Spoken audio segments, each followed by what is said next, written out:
Salam, hər vaxtınız xeyir olsun. Bu gün sizlərlə çox az ərzaqla hazırlaya biləcəyiniz, içi dolu-dolu, yumuşaq, çox ləzzətli kəsmişli peçenya resepti paylaşacağım. Xəmirini hazırlamaq üçün yoğurma qabına 200 qram sadə kəsmik, 1 yumurta, 50 qram kərə yağı, yarım stəkan, qramla ölçsək 100 qram şəkər tozu əlavə edirəm.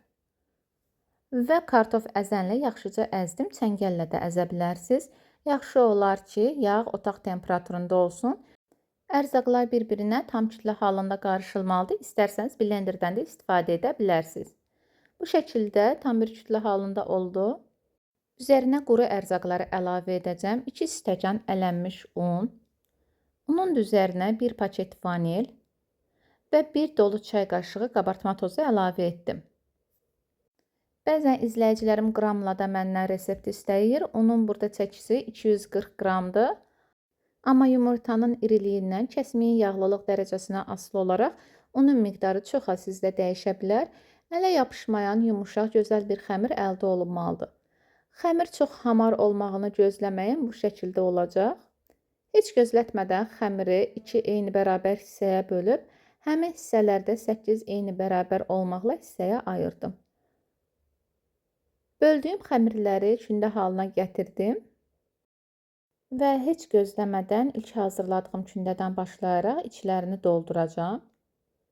Heç əziyyət çəkmədən, oxlov istifadə etmədən parmağımın ucları ilə xəmiri təxminən ovucumuzun içi boyda yaydım və ortasına yarım çay qaşığı qədər bişmiş qatlaşdırılmış süd qoydum.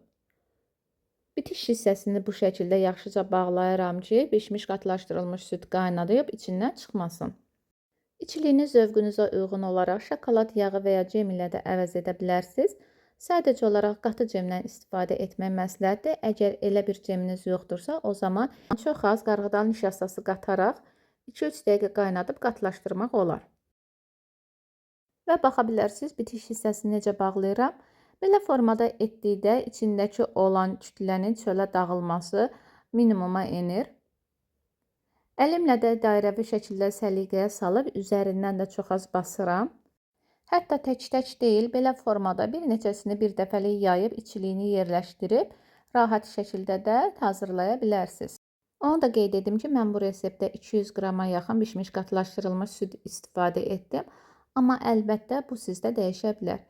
Yağlı kağız sərdiyim soba listinə aralıqlı məsafələrdə yığıb əvvəlcədən qızdırdığım 180 dərəcəli sobada altı bu şəkildə qızarıb, üzərinin rəngi xəfif dəyişənə qədər bişirdim.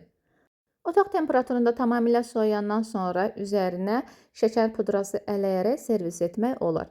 Bu qədər çox-çox dadlı alınır, gözləniləndən qat-qat yumuşaq və ləzzətlidir. Hazırlamağınızı da tövsiyə edirəm. Çox asan, qısa vaxtınızı alacaq hazırlanması, onu da deyim ki, az olmasına baxmayaraq çox doyumlu bir reseptdir. Bu qədər dəyərli izləyicilər, video sizlər üçün faydalı oldusa və bura qədər izlədinizsə, bəyənməyi, kanala dəstək olmaq üçün abunə deyilsinizsə, abunə olmağı unutmayın. Qoyduğum videolardan xəbərdar olmaq üçün bildirim nişanını da aça bilərsiniz. Həmçinin məni eyni adlı Instagram səhifəsində də izləyə bilərsiniz. Videolarımın daha qısaldılmış versiyasını və həyatımdan olan bəzi hissələri paylaşıram. İzlədiyiniz üçün təşəkkürlər. Sağ olun, Allaha əmanət olun.